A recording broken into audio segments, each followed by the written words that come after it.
Takole pa smo prišli do zadnje predstavitve delodajalca.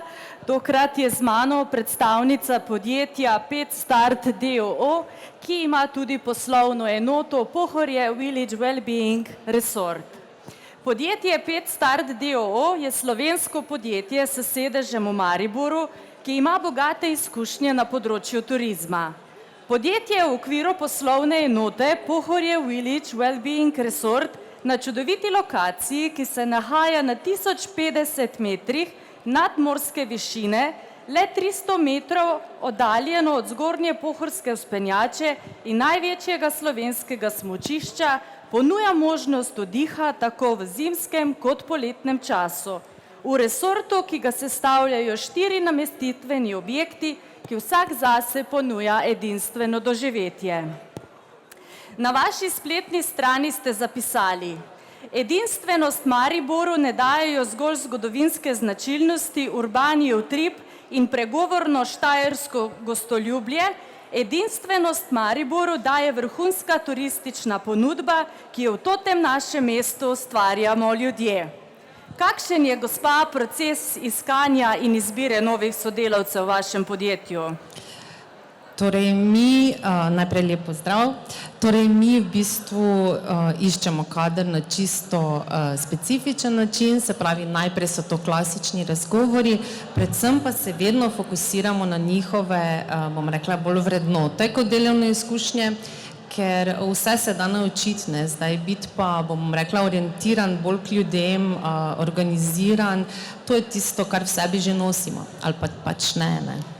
Tako je, zelo pomembno je sploh na področju turizma ta osebna nota, ki jo vključujemo v dejavnost. Se strinjam. Kakšne so pa te vrednote, ki jih pričakujete od ljudi? Torej pri nas mora biti oseba najprej timski igralec, ne? Se pravi, to je zelo pomembno, da se zaveda, da deluje v enem okolju, kjer smo drug od drugega zelo odvisni. Hkrati pa seveda zadovoljujemo potrebe gostov, kar pomeni, da mora imeti vse tista specifična znanja, recimo zdaj odvisno na katerem oddelku dela, ampak ta natančnost, predanost, skrb za ljudi, na nek način res biti people person, so pri nas res pomembne te vrednote. Ne?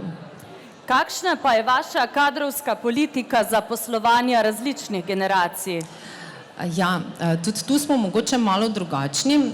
Zelo radi, bom rekla, zaposlujemo osebe iz različnih generacijskih obdobij, zato imamo tudi veliko upokojencev, ki recimo pri nas še vedno so zelo aktivni in prinašajo v našo sredo ene druge vrednote, kjer so bolj v ospredju pripadnost, ta požrtvovalnost.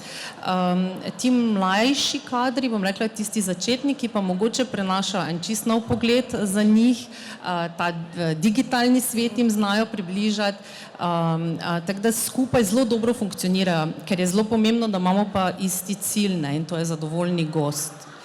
Absolutno, se strinjam, da iz različnih generacij združitev lahko pomeni le najboljše. Kako pa podjetje 5start d.o.o. skrbi za zadovoljstvo svojih zaposlenih? Nudite zaposlenim tudi kakšne ugodnosti? V bistvu poleg ugodnosti, ki jih lahko koristijo znotraj našega rezorta, so tu tudi, bom rekla, veliko prilagajanj, ki je danes pač nujno potrebne.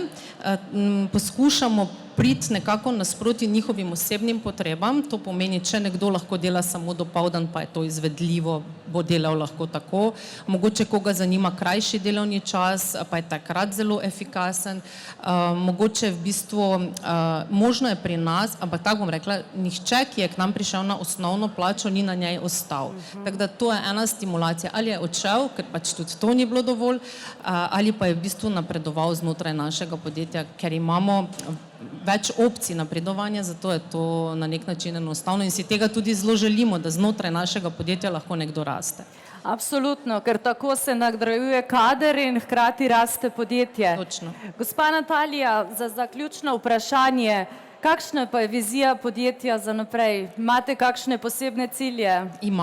Imamo kar nekaj teh posebnih ciljev. Zdaj ta prvi je naša goreča želja športne dvorane na Pohorju, kar bi nam omogočila potem še en nov segment turizma, tako da k temu stremimo. fizično in duhovno delamo na tem, seveda pa vedno zadovoljen gost, ne. To je naš končni cilj in to je tista naša želja ali pa tista strast, zaradi česar se z turizmom sploh ukvarjamo, da poskušamo gostu pričarati to, kar mi živimo, ne. In to je, živimo v krasnem okolju, sploh mi, ki ustvarjamo sredi gozda, tako da to nekako so naši cilji, no. Seveda in od narave lahko veliko dobimo, a ne? Točno. Gospa Natalija, najlepša hvala za ta pogovor in vse uspešno naprej. Hvala želim. lepa, hvala vam.